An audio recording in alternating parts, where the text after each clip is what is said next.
नमस्कार दोस्तों, आपका बहुत बहुत स्वागत है आज की कहानी में। उम्मीद करता हूँ आप सब लोग अच्छे होंगे, खुश होंगे। दोस्तों, आज की जो मैं आप लोगों के लिए भूतिया घटना लेके आया हूँ, उसको सुनने के बाद मैं गारंटी के साथ बोल सकता हूँ कि आप लोग भी कभी हाईवे पे अपनी गाड़ी रोकने की गलती नहीं करेंगे, खासकर आधी रात के समय, और खासकर एक ऐसा हाईवे जो हमेशा सुनसान रहता है। तो चलिए दोस्तों, कहानी को शुरू करते हैं। उससे पहले अगर आप मेरे चैनल पे पहली बार आए हैं तो प्लीज़ चैनल को सब्सक्राइब कीजिएगा, वीडियोस को लाइक कीजिएगा, शेयर कीजिएगा। दोस्तों, ये जो कहानी मेरे साथ शेयर की रही है वो एक तरीके से मेरे जानकार ही हैं। उनका नाम विशाल, उन्होंने मेरे साथ शेयर किया है। तो जो अब मैं आगे की पूरी कहानी सुनाऊंगा आप लोगों को, वो उन्हीं के नज़रिए से सुनाऊंगा। नमस्कार दोस्तों, मेरा नाम विशाल है। मैं आज जो आप लोगों को कहानी सुनाने जा रहा हूँ वो करीब आज से 9 साल पहले घटी एक ऐसी भूतिया घटना है जिसको मैं आज भी भुला नहीं पाया हूँ। और जब कभी भी उस घटना के बारे में मैं सोचता हूँ तो मेरे रोंगटे खड़े हो जाते हैं, दिल की धड़कन तेज हो जाती है। सन 2012 की बात है, नवंबर का महीना था। अच्छी खासी ठंड पड़ने लग गई थी। तो मेरे दोस्त का अचानक फ़ोन आता है, जो भोपाल में रहता था। उसका फ़ोन आता है, वो बोलता है कि मेरी इंदौर में जॉब लगी है। मैं इंदौर में जॉब करता था उस समय। तो मेरा दोस्त बोलता है कि इंदौर में जॉब लगी है और इस तारीख को मैं ट्रेन से आ रहा हूँ और मुझे पिकअप कर लेना और मैं तेरे साथ ही रहूँगा। तो मैं भी एक फ़्लैट लेके रहता था, अकेले रहता था। तो मैंने सोचा कि दोस्त रहेगा तो दोनों में शेयर हो जाएगा, और ये खासकर लड़कों में होता ही है। तो मैं भी राज़ी हो गया। तो मैंने बोला ठीक है। वो तारीख भी आ गई जिस तारीख को उसको भोपाल से इंदौर आना था। करीब 10 सवा 10 बजे की ट्रेन थी उसकी इंदौर में आने की, जो टाइमिंग थी। तो मैं 10 बजे के आसपास इंदौर के रेलवे स्टेशन में पहुंच गया। रेलवे स्टेशन में पहुंचने के बाद मुझे ये पता चला कि 2.5 घंटा करीब उसकी ट्रेन लेट है, क्योंकि ठंड इतनी थी और उस समय ओस और कोहरा भी अच्छा खासा गिरने लग गया था। तो ट्रेन 2.5 घंटा करीब लेट थी। तो मैंने सोचा अब क्यों इतना, मतलब कि मैं अपने फ्लैट फिर वापस जाऊं और फिर दोबारा आऊं, और तो इसीलिए मतलब मैंने सोचा कि रेलवे स्टेशन पे ही रह के मैं उसका इंतज़ार कर लेता हूं। और सबसे बड़ा कारण भी ये था कि मेरा जो फ्लैट था और जो रेलवे स्टेशन का जो रास्ता था, मतलब कि मेरे फ्लैट और रेलवे स्टेशन के बीच का जो रास्ता था वो एक सुनसान हाईवे का रास्ता था। तो मैंने सोचा कि अब काफ़ी रात हो जाएगी और बार बार अप डाउन करना और ऐसे सुनसान हाईवे में तो थोड़ा सा एक भय तो लगता ही है। तो मैंने सोचा कि रेलवे स्टेशन में ही इंतज़ार करता हूँ और उसको साथ लेके ही फ्लैट पे जाऊँगा। तो मैं इंतज़ार करने लगा। करीब 1:45 बजे रात के करीब ट्रेन आती है। मेरा दोस्त मुझसे मिलता है। रात काफ़ी हो चुकी थी, तो मैं कोई बिना कुछ समय व्यर्थ किए उसको मैं बाइक पे बैठाता हूँ अपने, और फ्लैट के लिए निकल पड़ता हूँ। करीब 200-250-300 मीटर ही आगे चला हूँगा, तभी अचानक मौसम ख़राब होता है। पानी बहुत ज़्यादा तेज़ बरसने लगता है।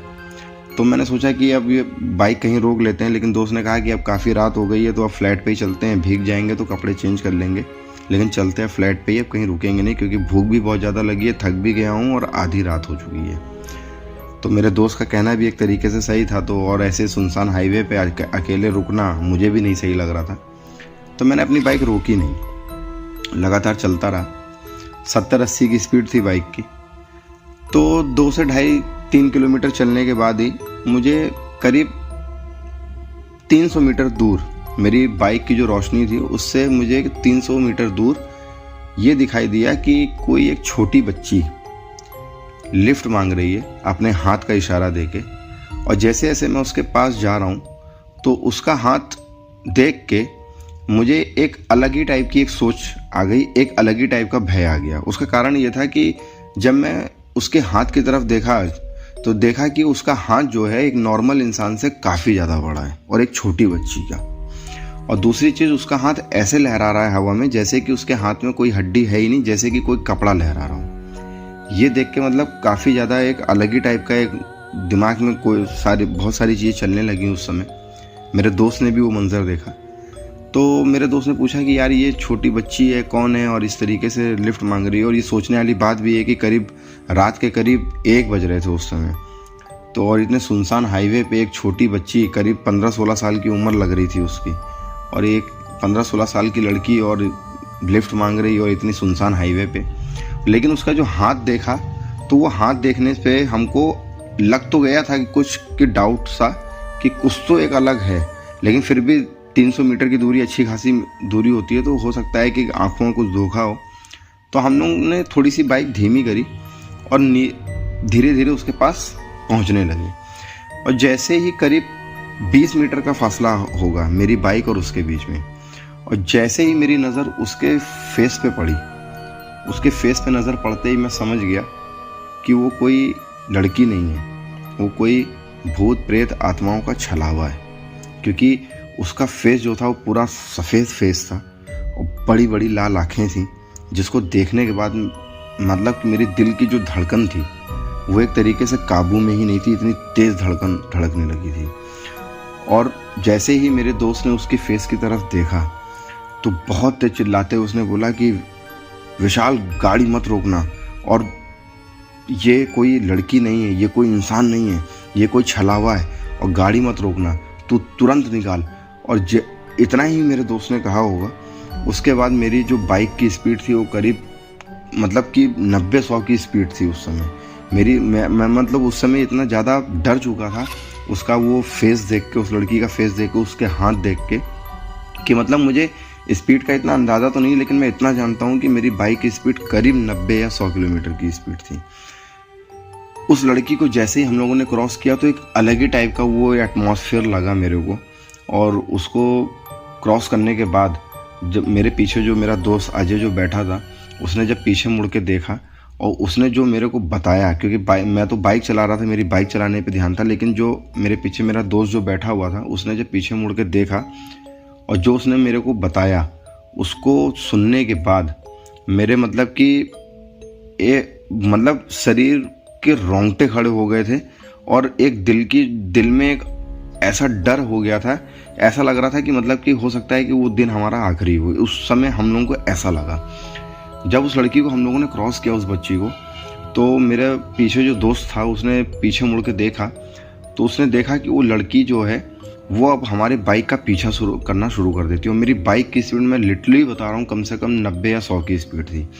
और वो लड़की लगातार हमारे बाइक का पीछा कर रही है।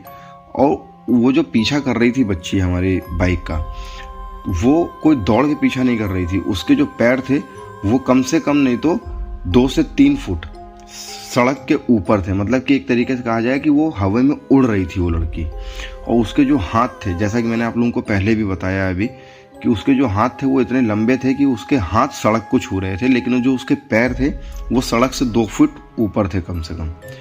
ये देखने के बाद मेरे दोस्त की मतलब कि हवाइया गायब।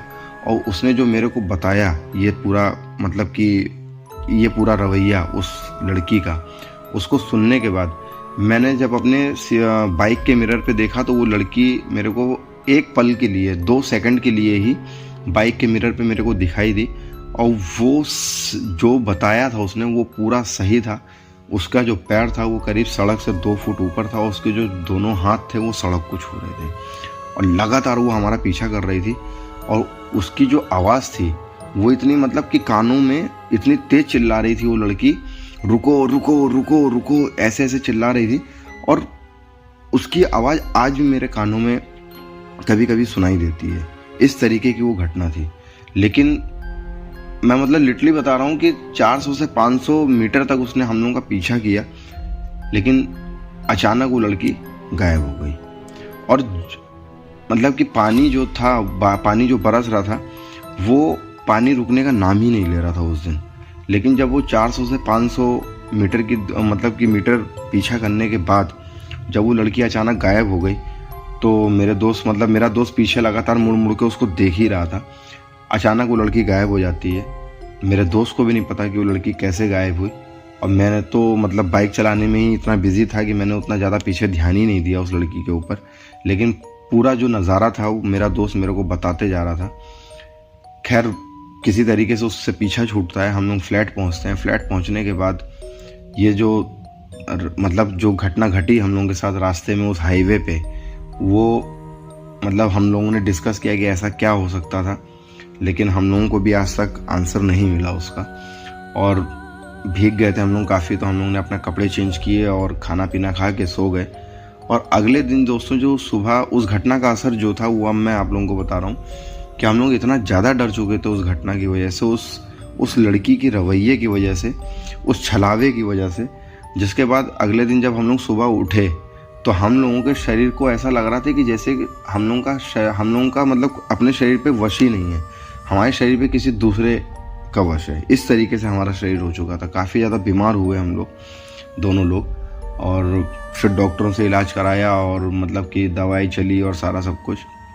उसके बाद मंदिर भी गए, पुजारी लोगों से ही मिले, बाबा लोगों से ही मिले, थोड़ा उनको सारी सब घटनाएं बताई तो उन्होंने भी थोड़ा बहुत पूजा पाठ किया और सारा सब। तो उसके बाद जाके करीब 1 महीने के बाद, लगभग इस घटना के 1 महीने के बाद हम लोग पूरी तरीके से नॉर्मल हुए। और नॉर्मल होने के बाद आज भी वो घटना के बारे में जब हम लोग चर्चा करते हैं कभी कदार, तो थोड़ा सा मतलब लगता है कि यार वो क्या चीज़ थी जिसकी वजह से हम लोगों की दिल की धड़कनें इतनी तेज़ हो गई और इतना ज़्यादा हम लोगों के अंदर डर आ गया था उस घटना के बाद, कि आज भी मैं अगर किसी हाईवे से निकलता हूँ तो भगवान से यही मनाता हूँ कि ऐसी घटना कभी दोबारा हम लोगों के साथ ना हो, मेरे साथ ना हो। ताकि उस घटना से तो हम लोग बच गए, लेकिन ऐसी घटनाएं होती हैं कि जो दिल पे डायरेक्ट असर डालती हैं। तो ये थी एक इंदौर हाईवे की एक ऐसी भूतिया घटना जो हमारे साथ घटी, तो उसको सोचा कि मैं शेयर करूँ आप लोगों के साथ। तो उम्मीद करता हूँ आप लोगों को कहानी अच्छी लगी होगी। अगर कहानी अच्छी लगी हो तो प्लीज़ चैनल को सब्सक्राइब कीजिएगा, वीडियोज़ को लाइक कीजिएगा, शेयर कीजिएगा। तब तक के लिए धन्यवाद।